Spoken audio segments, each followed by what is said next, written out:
If you're tuning in to the podcast in real time, then a very happy new year to you. This is my first episode that I'm recording in 2026. There are some upcoming interview-based episodes. They were all recorded quite a bit in advance, and the solo episodes I typically do much closer to the release time, which means that I can take into consideration any trends that I'm seeing out there, anything like that. So a very happy new year to you. And I also wanted to add this, the date that I'm recording this is the 7th of January. And Larry David has this saying that you cannot wish people Happy New Year after the 7th of January. He says it's already passed. That's Larry David from Curb Your Enthusiasm. And I know there are a few Curb fans out there listening today.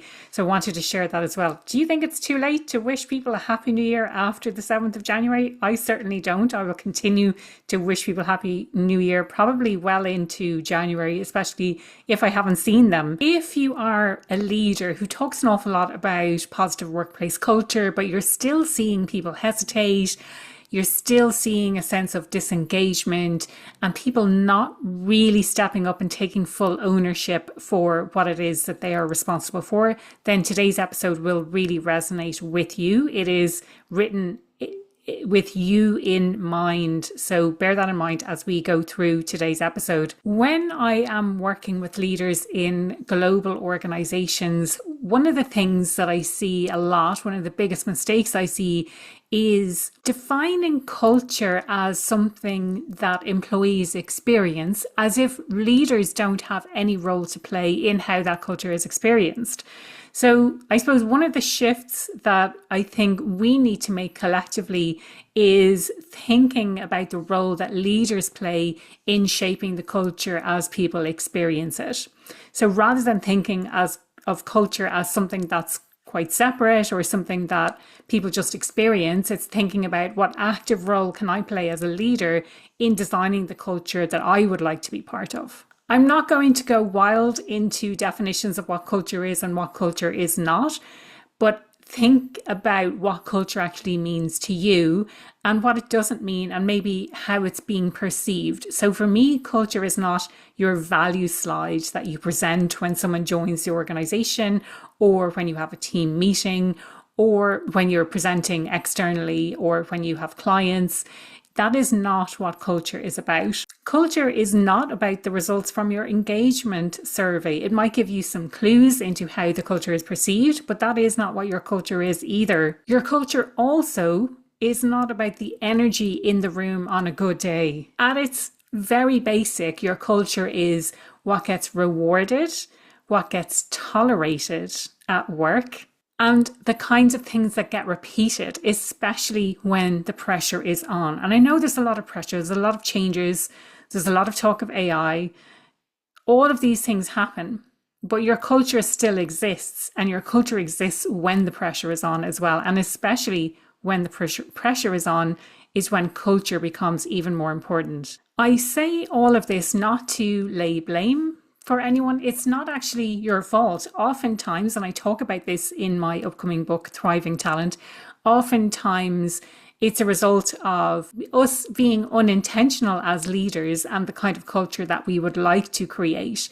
And we let things slide, or we tolerate the wrong things. We don't speak up, or we don't allow others to speak up. So it's not your fault what's going on around you. And I'm not saying this to lay blame, like I said, on anyone. And the culture doesn't emerge as a result of people not caring about what they do or about the organization or about the other people in the organization.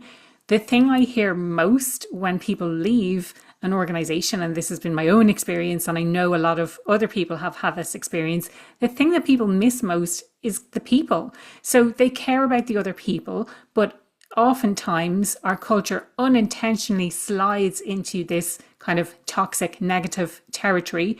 And I will cover this on the next solo episode. I'll be going on a deeper dive into toxic workplace cultures. But I wanted to reassure you that it's not your fault. It's oftentimes the system that we are operating in that gives mixed signals. So as an example of this would be talking about well-being while having the expectation that people work 70, 80 hours a week. not giving people breaks or not being a role model for showing what it looks like to take time off or to take proper breaks or to leave work on time. Now, many people ask me why I wrote the book in the first place. And if I'm being brutally honest, I've wanted to write a book since I was very, very young. And when I was younger, that looked like a novel, and probably leaning more towards the chick lit side of things. I'm a bit more interested in crime novels these days. But as my career grew, I knew that I really wanted to write a business book. I didn't know yet what that business book might have looked like. And based on the research I did for my master's, I came up with my Thriving Talent framework. And the book, Thriving Talent, is based all around the framework. And so the framework is about having a foundation of psychological safety. And here's a little extra information for you. I have an upcoming episode, hasn't been recorded yet, with a very special guest all about psychological safety. And she is a world-renowned expert in the area.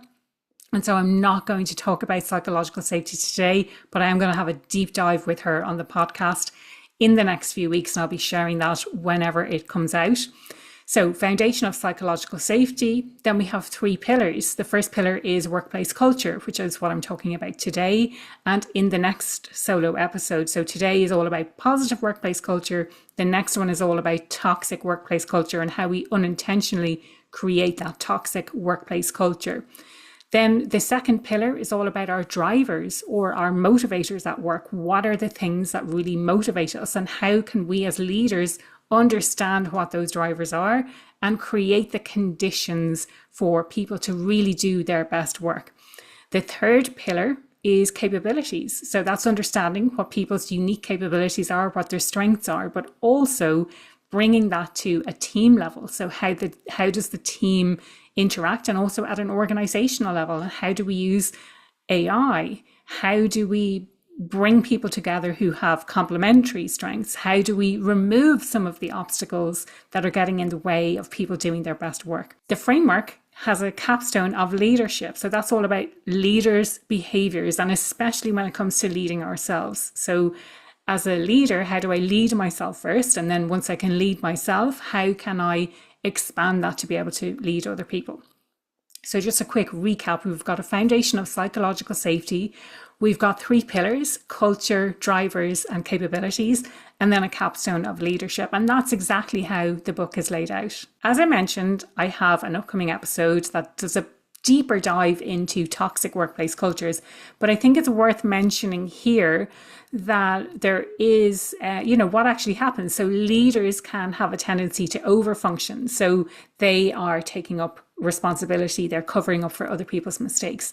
And when you have an overfunctioner, then you are much more likely to have an underfunctioner at the other side. So you're helping people, you're enabling people to continue to underfunction. Another thing that happens is the high performers, and usually the people who are really highly engaged, tend to be the ones who burn out. So the ones who are performing really well, the ones who are really into the organization, really into the work, they're the ones who take on too much and they end up burning out. And maybe they're the ones who are over functioning as well. Then let's talk about feedback. So feedback tends to be on the polite side rather than the honest side, because you haven't created an environment of psychological safety. You haven't made it safe for people to challenge what's going on, to speak their minds, and to say how things can be improved. And decision making slows down because people are afraid to take responsibility. They're afraid to step up. They're waiting for permission.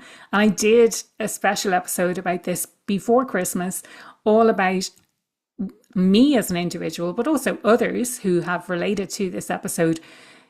This idea that we are waiting for permission, and it's okay that we don't have to ask for permission to do anything or everything. So go listen to that episode if that's something that resonates, or if you think that someone on your team might benefit from listening to that. There are also commercial implications. So most of the leaders that I work with, and my own background as well, is I've always worked in commercial roles, and most of the leaders I work with are from that commercial side of the business. So either client facing or adjacent to those client facing roles. But oftentimes what I see in terms of the implications for this are missed opportunities with clients. So you might miss something because you're focused somewhere else, or things are not clear for you. Or let's face it, sometimes you just have too much on your plate, or you've got to the stage where you're close to burnout and you just don't care anymore. So there's missed opportunities. There's inconsistent performance. So some months things are going really well and some months things are not so well. And there's this cycle of kind of, I was going to say boom and bust, but it's the drought and the famine. So things go really, really well when the culture is positive, and things then take a little bit of a turn. If people are closer to burnout, then it's harder to get things over the line. And then there's the higher attrition, especially of those people who you really cannot afford to lose. So the ones who are really good with clients, the ones who've been there a long time, have long-standing relationships. Those are the kinds of people. And that was myself. I left roles that I had been in for a long time because exactly these things were happening to me. So the question that I want you to consider is, what does your culture, you talk about this positive culture, but what does your culture make really easy? And what are the kinds of behaviours that your culture discourages? And I want you to think about this from your own perspective, from what you see, from the conversations that you have. And I want you to be really, really honest about this. It's not from your surveys. It's not, the whisperings that you hear. It's looking and observing and being really honest about what you see and telling it like it is and putting words to what it is that you see going on out there. This is not about what's written. It's not about what's on the wall or in your email signature. It's not about what people say when they're in team meetings about what the values are. This is really focused on how people are experiencing you or how people are experiencing the working environment. And it may be from conversations that you overhear. It may be from private conversations that you've had that cannot be shared.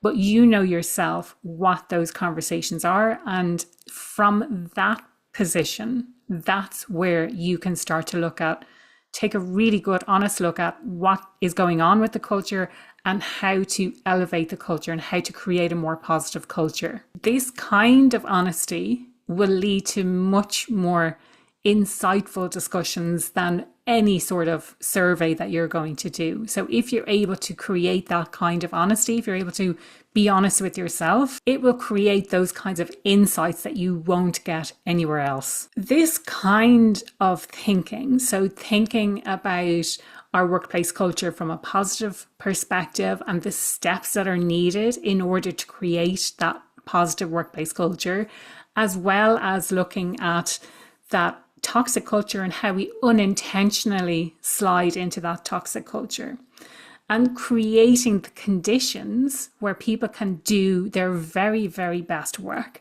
where employees feel really fulfilled through the work that they do. Leaders are focusing on people as well as results. So it's not just about results and it's not just about people, but it's about both in tandem. These are exactly the kinds of things that I explore in my Thriving Talent book. I'm looking at culture as part of a wider system. So it's not just culture on its own, it's culture as part of this wider system, my entire framework, which looks at other things like I mentioned, psychological safety, our motivators at work, our capabilities, and also leadership behaviours. As I mentioned, over the coming episodes, I'm going to dive deeper into each one of those elements and explore in a bit more detail what it means, what specific steps you can take, and give you a flavour for what the book is about, without giving absolutely everything away. Now, if you are interested in the book, you can check it out on thrivingtalentbook.com. This episode is an invitation to stop treating positive culture as the goal and to start seeing it as the outcome of deliberate leadership design.